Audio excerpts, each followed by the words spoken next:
Okay, everybody, welcome to another session. I'm not sure if it's your first time or that you've been multiple times, but in any case, thanks for joining. We have I think, interesting 45 minutes ahead of us. So today is a talk about the metaverse and then the relationship with tokens. And I'm quite sure that for most of you, tokens are quite new. I think the whole concept of tokens is literally, we're talking maybe 1 or 2 years old, right? So it's a very new topic and very intriguing. So let's dive in. By the way, if you want a certificate, there's a link in the chat. If you have questions, you can put them in the chat. I won't be able to see everything because I'm speaking and reading at the same time, but I'll try to answer the key questions that you have. So very quick introduction. This is me, I'm Rens. I'm CEO of Kimo. Kimo is an edtech company that has also a basis in India. So I literally just had a 10-hour flight and landed back in Amsterdam. Coming from Bangalore, right? So I'm traveling between India and Bangalore most of the time. History as a strategy consultant. I have degrees in psychology, have degrees in finance and in business and in AI. And today, of course, we're not talking about those things. We're talking about the metaverse. I don't have a degree in the metaverse. I think no one has at this point in time.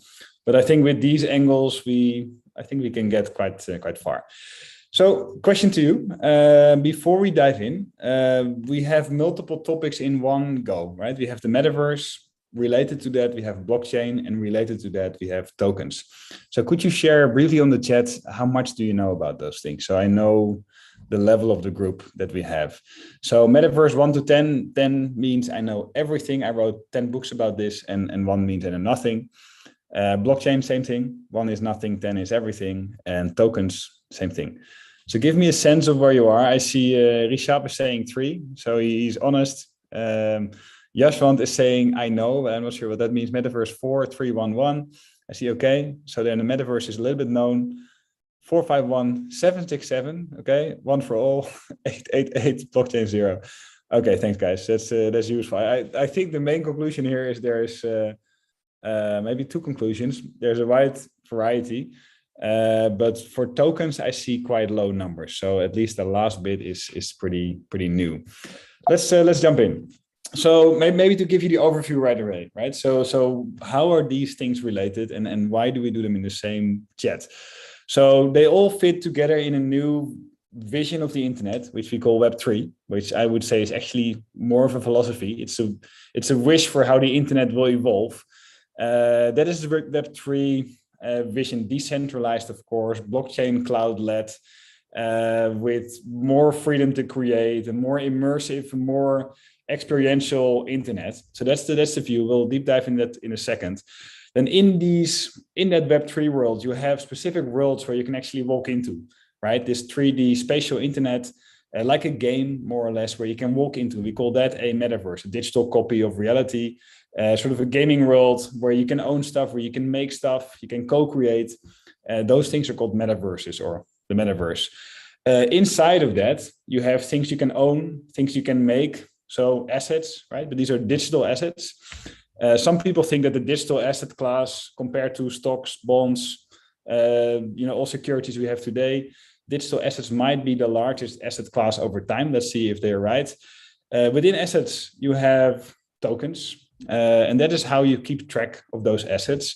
And of course, you have fungible tokens and non-fungible tokens. If you don't know what that means, we'll go there in a bit. Right. So this is the tree. It starts with the overall philosophical vision, Web3. Inside of that, metaverse. Inside of metaverse, ownership, and ownership then is registered through token mechanisms. Let's start at the beginning, right? So what is Web3? Web3 is a vision. It's a philosophy. And I would say it has to do with a couple of things. It has to do with internet that's more immersive, that you can feel, that you can touch, right? Now we have this 2D screen that most people use. Maybe you're on your smartphone, maybe you're on your laptop, but it will be a 2D experience for most of us, right? I can hardly imagine there are a couple of people watching this in VR or AR.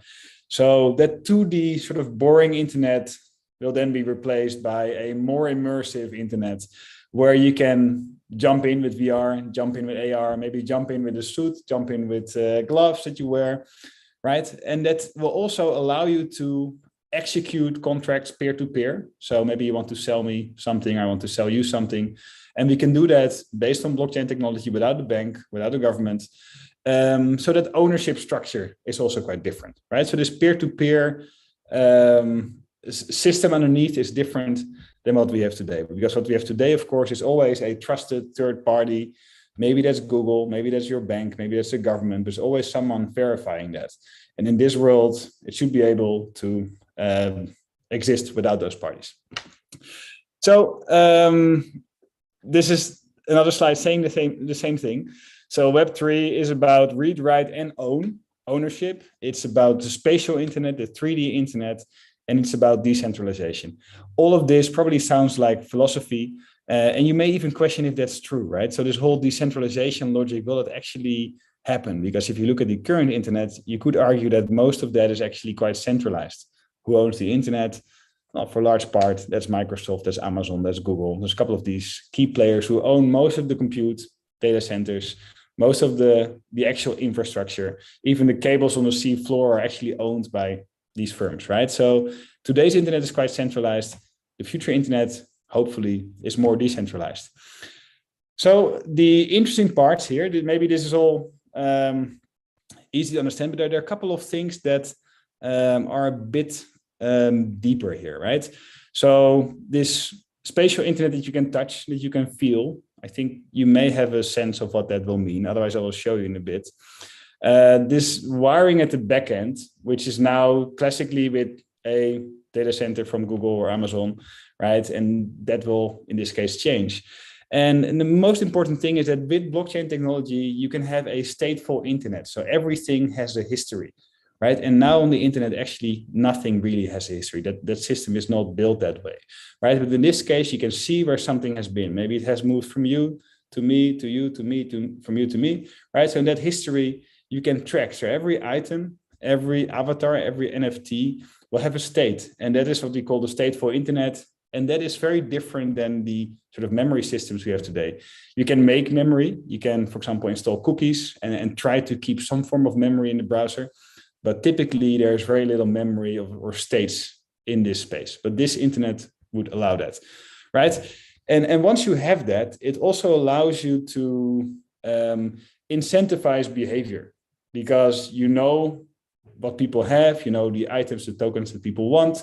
So for example, you could reward them with a Bitcoin for mining a block, or you could reward them with an attention token for spending 5 minutes on an advertising, right? So this, now you're suddenly in the space where you can actually change behavior because you can give out tokens and the system is in place to do that. Decentralization, I've mentioned it a few times. So in this Web3 version, I think if people summarize it on the web, typically you see everything is about decentralization, right? Most blog posts, everything you read is always about this. What does it mean?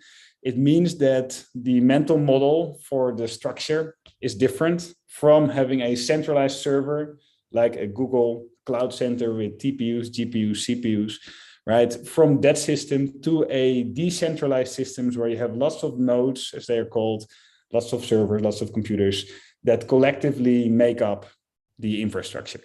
Why is that better? It's not always better. Typically, it's actually slower, but it's better in the sense that there's no single point of failure, right? So imagine you have a blockchain, you have a database of transactions between people, and it's stored on all of those different computers, right? So 5 computers may break down, 10 may break down, but it's still stored on a million others, right? Where if Google burns down, you actually do have an issue. Of course, in reality, Google also has copies and has actually stored it in different places.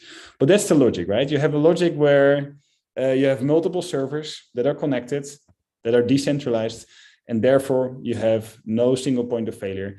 And typically you don't need this trusted authoritarian, as it's perceived, party that can verify transactions, but now is peer-to-peer.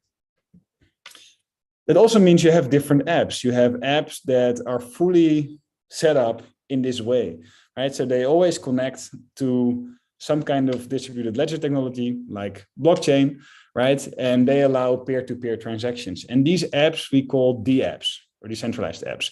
And let me show you the, because I just already found that for you earlier. Where is it? Yeah. So there's a website called DAppRadar, DAppRadar, right? And here you can see all these apps based on different blockchains, right? In this case, on Ethereum, for example.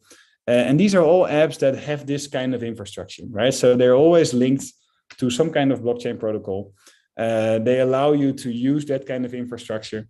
And this is the next wave of Web3 of blockchain apps, right? So this is the apps. Explore it on your own. I don't think it makes sense to go into all of these apps specifically, but the key here is that the underlying infrastructure is typically different. They probably don't run on Google Cloud or Amazon Cloud, but they have a different infrastructure they use to provide the functionality.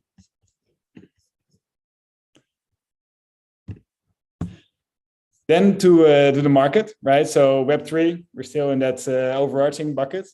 Web3 today, if you actually look at how big is the market and where do people make money, Web3 today is almost completely a vision, right? So the current market is very small. Of course, people have some real estate in the metaverse. Some people hold NFTs.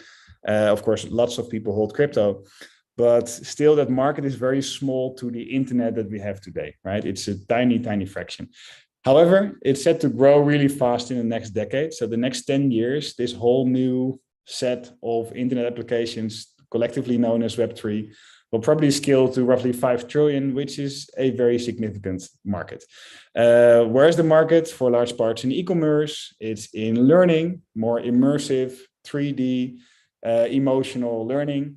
Of course, it's in advertising, right? Once people have AR or VR, you can make advertising 10 times cooler and better than a YouTube ad or whatever we use today, right? And of course, it's in gaming, right? You can change the way games work. People can co-create games where currently it's always done by a central provider. So that is Web3. You've seen the D apps. From that, let's jump to a more practical thing, Metaverse. So what is the Metaverse within this Web3 vision? Metaverse is a 3D world where you can actually walk into as a user, typically to have some kind of virtual synchronous experience with other users, right? And you could say it's a bit like a game, but it's typically not really like a traditional game like Grand Theft Auto or Call of Duty or whatever you like, because this is a game that most of the time has a blockchain layer underneath. So it means you can co-create stuff. It means you can actually own stuff, right? You can prove that you own it through a blockchain transaction. And that means it will probably have an economy, right? And you can pay, for example, with crypto. It will also have a permanent identity system. So you have your actual identity and you have your passport. I think in all countries, we have the same system. But here, if you go online, you may have a Twitter account or a Facebook account, but this might be a more permanent 3D fancy version of you that you go online with, right? So that's the metaverse. It's a 3D world where you are a specific identity, you have a virtual wallet, you can own stuff. And these worlds are supported by blockchain technology to actually showcase that you own stuff. Is that always VR or is that always XR or AR? And by the way, the difference is AR is where you wear goggles that you can see through, like Google Glass or normal goggles that people wear, and you can see a little layer on top of reality. So you can see maybe a Pokemon in the corner. That's all AR. VR means that you can really immerse yourself with these big Oculus Quest kind of goggles, and you're completely in this virtual space, right? So both of these are technologies that can make a digital layer on top of reality. And some of these worlds you can, of course, enter through one of these two technologies, but others are just 2D Web 2.0 experiences for now. Examples of metaverse environments, Fortnite, Roblox, Second Life was the first one, according to many. The Sandbox, where Snoop Dogg has his concerts, right? Somnium, which is great for VR. Decentraland, and Decentraland is also interesting because Decentraland is not owned or run by a board or by a CEO, it's run by a DAO. And a DAO is a decentralized organization. So very unique concept, but it comes down to the fact that users determine what should be built in that world. There's a big treasure chest with money. I think it's between 80 to 85 million the last time I checked. And users can propose projects like, I want to build a school in this world. I want to build a cinema in this world. And the best projects get voted on. And if you have the right project, you can actually receive the money to then build that entity. So no board, no CEO. This is a decentralized way of running stuff. But that's the metaverse. And To clarify that further, let me show you the Mark Zuckerberg pitch. This is how he pitched it, right? And of course, you will know that Facebook changed their name to Meta. Why Meta? Because Meta signals Metaverse.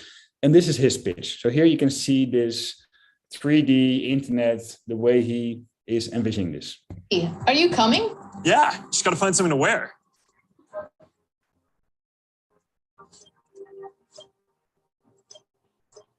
All right, perfect. Oh, hey, Mark. Hey, what's going on? Hi. What's up, Mark? Whoa, we're floating in space? Who made this place? It's awesome. Right? It's from the creator I met in LA. This place is amazing. Boz, that you? Of course it's me. You know I had to be the robot, man. I thought I was supposed to be the robot. Whoa. I knew you were bluffing. Hey, wait. Where is Naomi? Let's call her. Naomi. Oh. Sorry guys, my Outlook. Hey, should we deal you in? Sorry, I'm running late, but you've got to see what we're checking out. There's an artist going around Soho hiding AR pieces for people to find. 3D street art? That's cool. Send that link over so we can all look at it. This is stunning. That's awesome. Okay, so I hope that gave you a bit of a sense of what this the vision for this world is, right? And you see a couple of really, if you look closely, you see a couple of cool things that tell you about this metaverse environment. So first of all, Mark is selecting an avatar, right? And he's selecting a virtual him. And he picks a very humble version, but other people have very cool avatars like the robot. And these avatars you can own, and typically they are NFTs, right? So this is the first type of token that you can own. You can buy it, maybe it's 5 Bitcoin or 10 Bitcoin, right? And these avatars you can also pimp. They have additional things like clothing or maybe a card deck or whatever is there, right? So that's the first thing where you can see ownership linked to people's identity. Then you see other stuff. You see artwork, starts in AR, piece of art on the wall, then it becomes VR. Again, that is a token, right? That's ownership of art and that you can showcase, probably an NFT.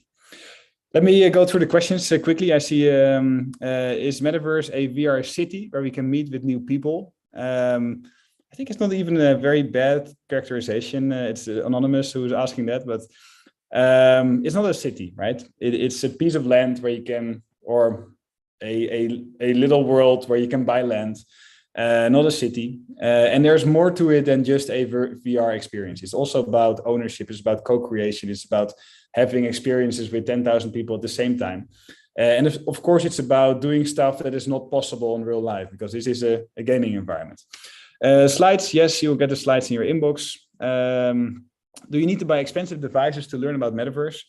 No, I don't think so. Most of these Metaverse environments today, they are actually quite lo-fi, as in the graphics are not fantastic. And why do they make them lo-fi? They make them lo-fi because then everybody can access, right? If you can only access with the NVIDIA 800 chip and 5 VR devices, then it's only for top 0.001% and it's useless. So most of these spaces, you can just go to the website. It's a web application and you can go in. That does mean, of course, that the graphics are not always fantastic. Okay, let's continue. So for the person who's asking, is this a virtual reality city? Not really, but it's also not too far off. These are examples of how these worlds look like, right? So this is a sandbox, this is Decentraland, this is Crypto Voxels. They all have their own flavor, like games. These are examples of the prices people pay for a piece of land inside of such a world. That may be surprising, right? Some people pay 2.5 million or 1 million in actual US dollars to own a piece of land. The way that looks like, let me show you. Also very simple. It's all in the browser, right? So I'll show you the map for Somnium, one of these browsers. This is the map, right? And every little item here is a piece of land. You can see if there's already something built or not. Other pieces are still available, right? So you can literally go to OpenSea, is like the eBay of NFTs, right? You can go there and you can say that you want to buy this land and you can make an offer to the person who's currently owning that land. But be prepared that the price for that is probably going to be quite significant, right? As you can see here. So question, now you know this and you see some of these prices. Would you actually buy land in the metaverse? Are you still interested, or would you say, that seems a little bit crazy? So give me your answer. Here's a little poll. Let's do it in 10 seconds. Interested in buying a piece of land, or would you skip it given that you've seen the prices now?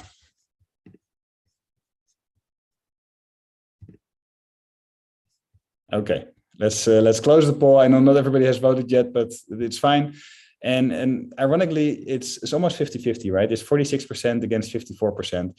So now suddenly we're at a moment where half of you would still do it. The other half says, this seems a little bit on the crazy side. Okay, with that said, I would love to go further. And I would like to go into blockchain. And blockchain you may have seen before. You definitely heard of blockchain before, I think.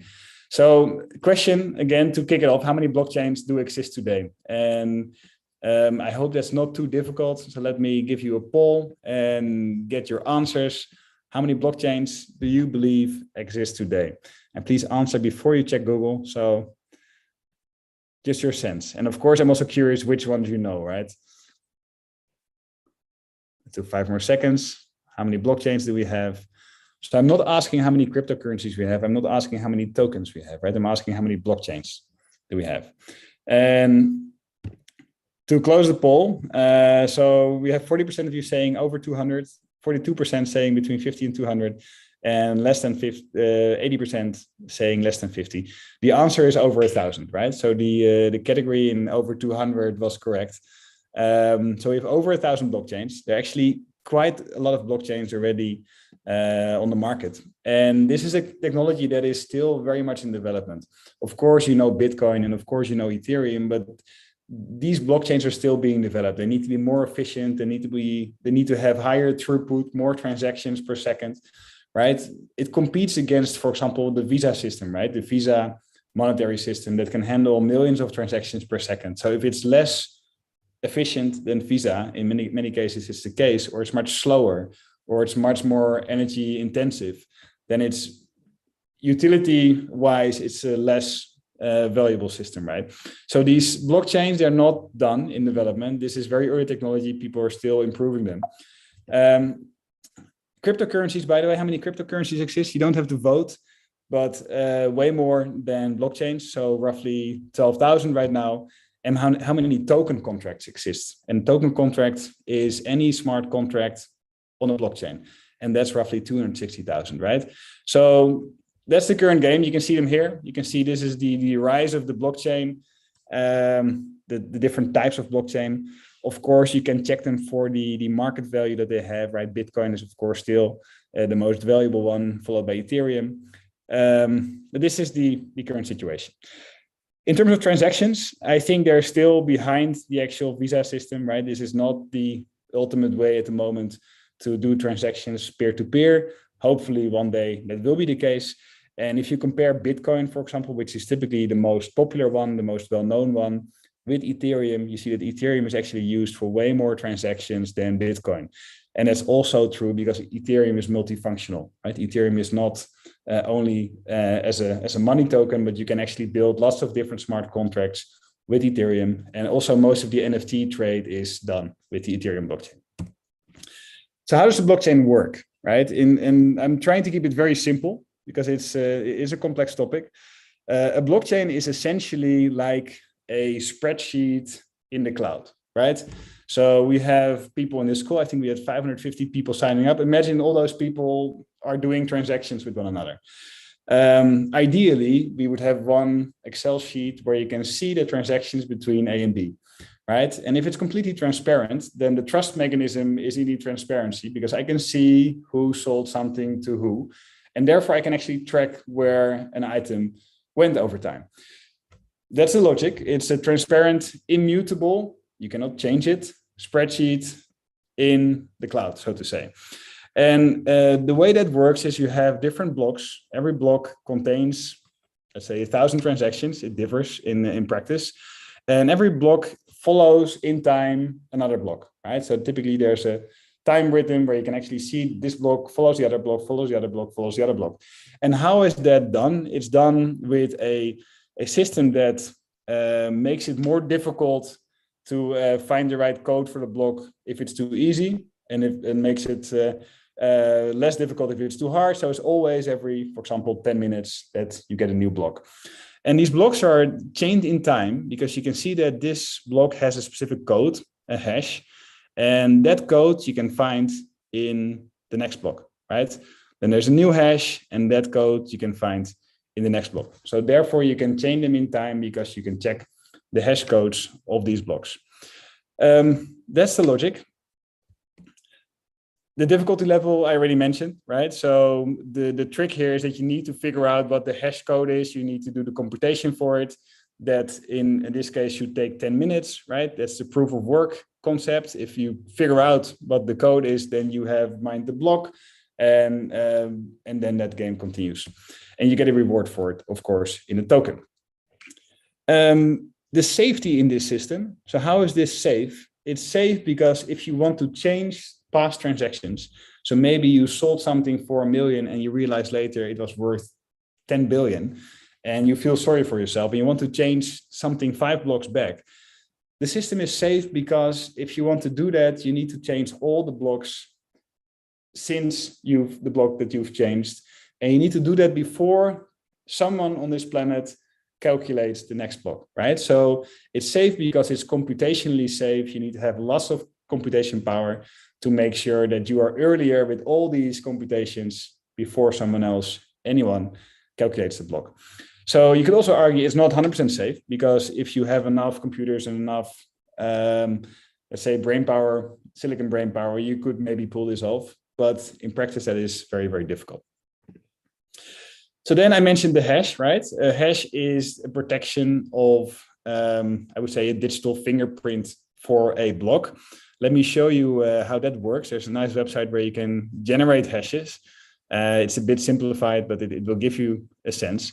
So there's lots of different algorithms that can generate a hash for you. Some are in 256 items, some are in 384 items, right? So lots of different encoding algorithms. So let's try one, right? This is a great webinar. I hope you think it's interesting. And then this is the hash, the unique hash that actually can be decoded to the sentence that I have. But of course, you would need to figure out the precise algorithm underneath, right? So that is how a hash function works. SHA-256 is quite popular, but there's, as you can see, there are many more of these hash functions. Yeah, and I think also, I'm sorry, let me open the slides. What you just noticed, if I change what's inside the block, anything, I put even one extra transaction or one extra item, then the hash code will change, right? So the hash, you cannot change the blocks because immediately it will screw up the hash codes, and therefore it will not be verified in the blockchain.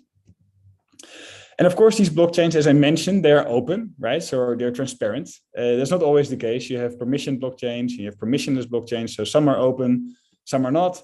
But for the open ones, it's quite easy to explore the actual situation. So let's look together at Bitcoin. It's one of the blockchains, of course, and we can say a few blocks, right? And here you can see these are the blocks that happened in the last, 1 hour or so.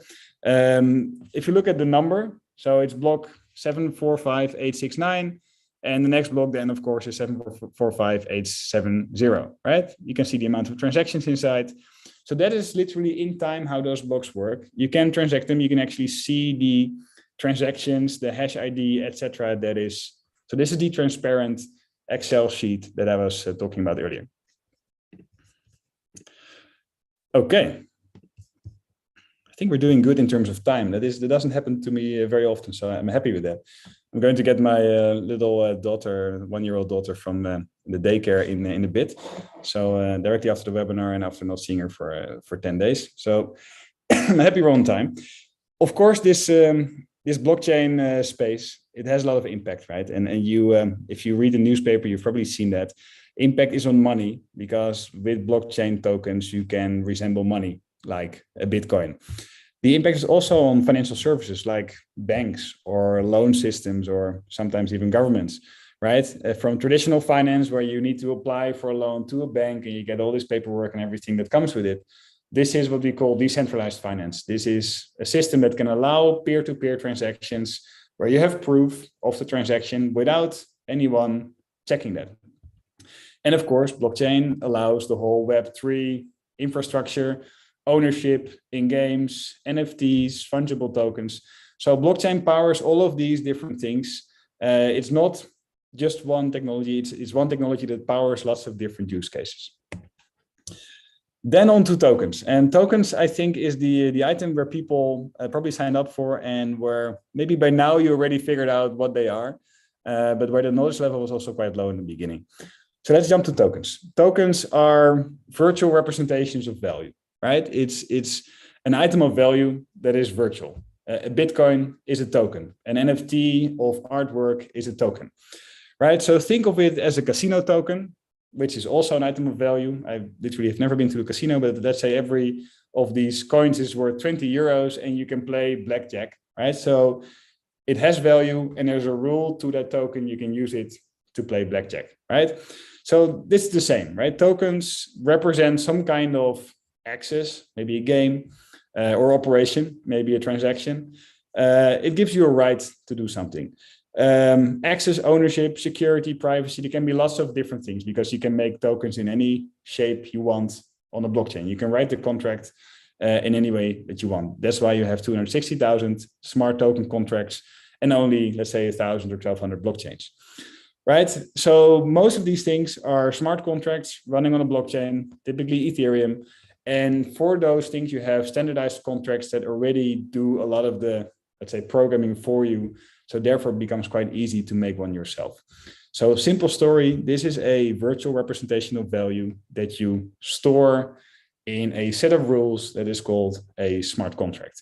And smart contracts, of course, are not always that smart, right? Because you have to encode the rules in a couple of sentences. If you have an extremely complex contract, people will probably not use that or not trust that on the blockchain. So smart contracts are pretty often things that will just execute if money received, right? It's this kind of stuff. It's smart in the sense that it's automated. It's not smart in the sense that it's super complex in the rules used. Why would you care about tokens? And here it gets more interesting. Now you know how it works. Tokens are digital stores of value, right? Now most of the stuff that we trade, whether those are watches or iPhones or houses or cars, are of course physical stores of value, right? But tokens allow you to make something that's physical, like a house, into digital tokens. So maybe you have a house, maybe it's worth $1 million if you're lucky, and maybe you cannot sell that house because no one you know has $1 million lying around. But what if you digitize your house and you sell it to a crowd of people that all put in $1, and now it's owned by 1 million people? So that is fractional ownership. Sounds a bit weird, but you can do that with lots of different assets. Therefore, the concept is very interesting. And why is that good? Well, because now you have a liquid market, right? Now you have a market that's very efficient, that can be very transparent if you like, and that has very high liquidity compared to that market that you had before. There's one more reason why it's interesting, and that is the collective group psychology part of this. I'm not sure if you guys know the Brave browser, but I would definitely recommend checking that.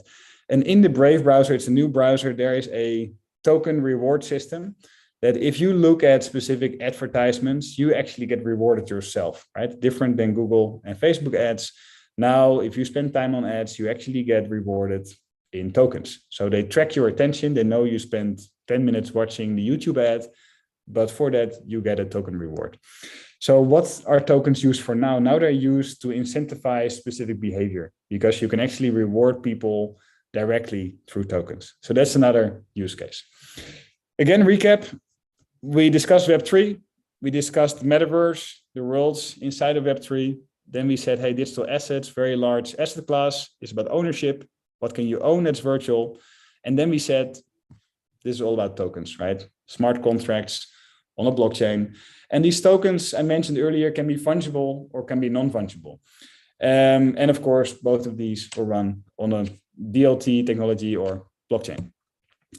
A fungible token is a token that is identical to another token. So maybe you have a €1 coin and I have another €1 coin, and they are interchangeable, right? It doesn't matter if I have one or the other because they're technically the same value and they mean the same thing. So those are fungible tokens. They're interchangeable, identical, divisible. You can divide the €1 by 100 and you have €100 and it's still worth the relative amount that you had. An NFT or non-fungible token is the opposite. Now you have a token that is unique. There's only one, or in some cases there are only 5, right? But it's a unique thing with you could say a unique hash or a unique attribute. It's not interchangeable. You cannot change one piece of art for another piece of art because they're actually different things. Changing the Mona Lisa for Beeple's everyday NFT just doesn't work. They're not the same stuff. And it's typically non-divisible. So like a school diploma, there's one, it's unique, it's for you. If you cut it up in half, the value is gone, right? It's not, you cannot do that. So that is an NFT. Fungible tokens, like a Bitcoin, non-fungible tokens like digital artwork that is unique and only belongs to you. And this is the use case that I mentioned earlier, right? This is the why I think this is extremely interesting, and this will be a very big thing in the near future. Lots of markets don't have the liquidity that they need, right? So people want to sell something or want to buy something, but it doesn't work at the prices that are currently available. This technology allows you to digitize technically everything you want to make digital, right? Very simple example. This is Amsterdam. This is a house. This is one of our canal houses. They tend to be extremely expensive. But what if you want to buy that with 10 friends or 20 friends, or maybe your university campus, right? Is it possible? No, because, or maybe if you start collecting money and you make a large contract together, but it would be quite difficult. With tokens, you could make that relatively simple, right? You could divide it into fractional pieces. You could all show that you own a fractional piece of that. And it could be done for property, it could be done for cars, it could be done for art, etc., etc. So this allows partial ownership and a more liquid market than we have before. And the difference with, if you're more skeptical, I tend to be very skeptical and even cynical myself, right? A lot of the discussions about value in crypto, is Bitcoin actually worth something? Is Ether actually worth something? Those discussions, they come from the fact that there are no inherent cash flows associated with the particular token, right? So there's no, if you have a Bitcoin, there's no money coming your way in the future based on that Bitcoin. It's just a token and nothing else. But these are tokens that are actually pegged to actual value, right? Now your token means 1/10 of the car or 1/10 of the building. So these are pegged to actual value that also exists in the real world. Of course, it runs on blockchain, so you have that transparent ledger again. And you can have it pegged to everything, whether that's commodities, a house, a car, equities, digital collectibles like NFTs, right? So this is a bit of a different system. You can actually show that it belongs to a physical asset in real life. Last slide I have for you. So what are applications of tokens? And I will show you one of the cooler ones online. Of course, you have I'm not sure if I can find it so quickly, Brave browser. This is definitely worth checking out, right? So Brave Rewards, this is literally you spend time on ads in this browser. The system recognizes that, it knows how much time to save you, and you get a balance paid out in BAT, which is their token, which you then can convert to US dollars. So first example of tokens. Another one is carbon tokens, right? So this is literally a token that you can use to exchange for carbon credits, right? So again, same logic. Now it's not money, but now we're talking climate change and we talk carbon credits. So just 2 examples of the same logic. Cool applications, digital assets. We already discussed that, right? Whether that's NFTs or Bitcoins. Fractional ownership, access rights. So people may have a token that gives them access to a concert. Like by the way, tickets we use, you could say those are also tokens. Fashion, right? Fashion, virtual fashion sold as NFTs, tokens, collectibles, same thing. Payments, of course, smart contracts, cryptocurrencies or tokens. Gaming, right? This is probably the biggest one. So you play a game, you get certain rewards, and that reward is actually paid out as a token. Maybe a new hat you can wear in Mario or whatever, and you can actually show that you have that token, and you can then trade it with other people. Virtual companions. You have some metaverse environments where you can actually have a virtual companion, like a virtual pet dog, which could be an NFT, could be a token. Impact, climate change, physical assets, tokenization of that, identities. Your personal identity will probably be tokenized, for example, as an NFT. And then last but not least, extremely interesting, I'm a psychologist by my first degree. You can actually change people's behavior because you can give them tokens for specific behavior you want to see online, whether that's paying attention to an ad or it's something else. So far, lots of stuff, I think, in a short amount of time. I'll quickly go over a couple of questions.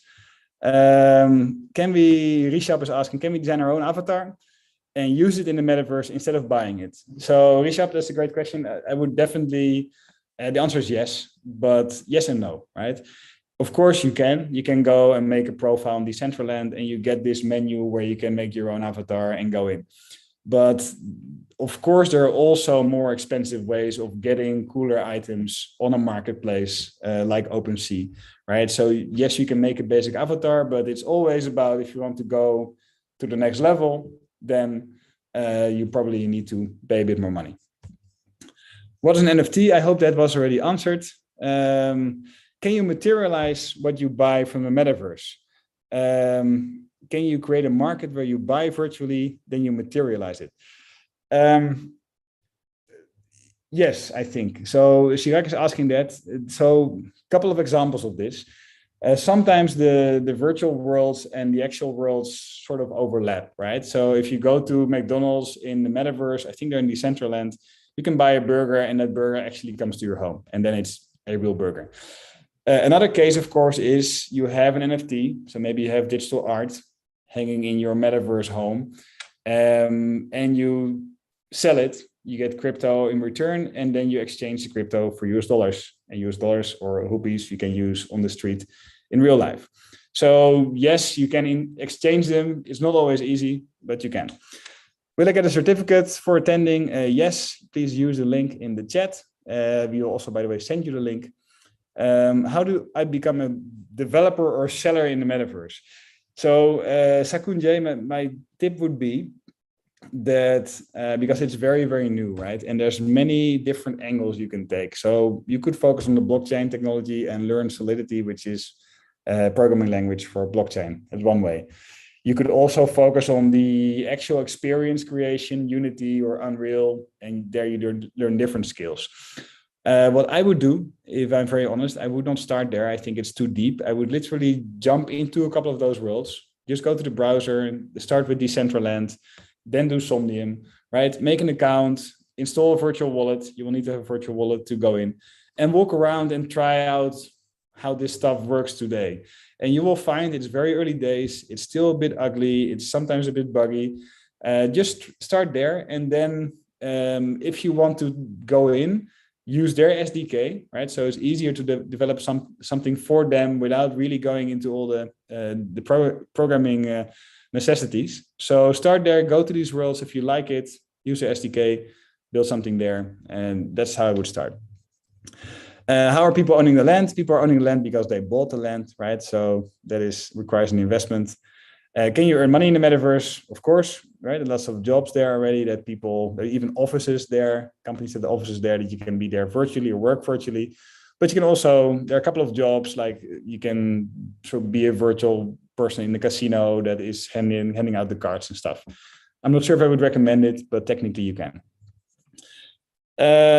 Deeper question, will quantum computers change blockchain? The answer is definitely yes, because quantum computers will change most of the encryption algorithms that we have, but I'm not trained enough in quantum computer to tell you the whole story, but I know encryption will be heavily impacted by quantum.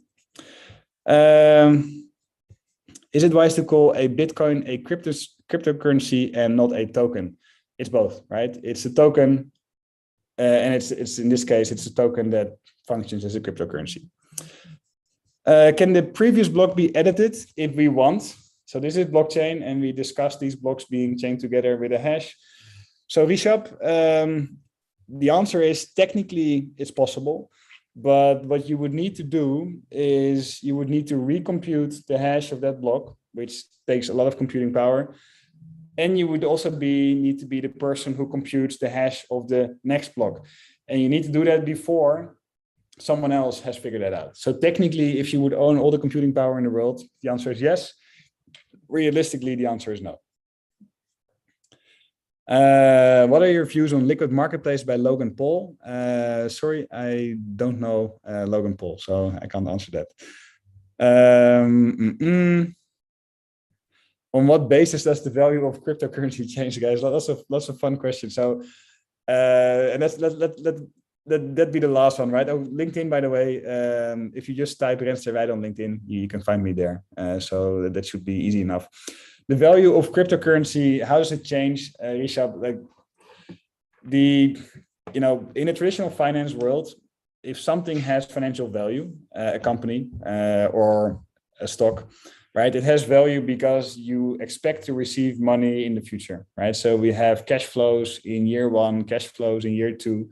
And the further away the cash flow is, the more you will discount it, because the further away it is, the more risky it is. Maybe you won't receive it, right? So the discount rate can be 10% or 15% or whatever you think is a good discount rate. But that's the logic of valuation, right? You have a cash flow coming for you, so you're going to receive cash. And if you add up a couple of those cash flows, that's the value of the asset that you're buying. With cryptos, of course, the issue is there are no cash flows, right? No one is going to send you money if you own a Bitcoin. So that leaves the question open. So how do these prices change? Well, they change by supply and demand, by what people are willing to pay, right? So you could even say that is purely psychology. That is for a large part speculation. Because in my view, there is no inherent value in those items. It can change though if the token is linked to actual value, as we discussed. Okay, guys, so far, I hope you had fun. I hope you learned something. I hope to see you again. Thank you so much for the time, and be in touch. I hope to see you on LinkedIn as well. Ciao.